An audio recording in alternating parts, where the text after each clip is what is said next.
60 pieces naman. Naghahanap ba kayo ng mga murang Lomo cards? Nandito nga pala kami sa isang mall dito sa Quezon City at napakaraming mga Lomo cards at mga K-pop items na binibenta rito. Isa nga pala ito sa mga binili kong items. Isa rin kasi ito sa mga paborito ni Allison. Ayan, na tumitingin pa nga si Allison ng mga items na bibili niya. Pagkatapos naming mamili, pumunta kami sa event ng Twice. Meron nga palang free na photo card sa entrance at dahil dalawa kami, merong 2 photo card si Allison. At ito yung kanyang nakuha.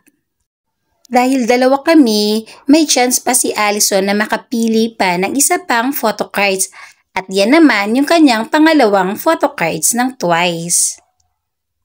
Happy na naman si Bunso dahil meron na naman siyang additional K-pop items na idadagdag sa kanyang mga collections. Ayan o, pumipili pa siya ng isa pa, bonus. Thank you! Maraming salamat po! Thank you!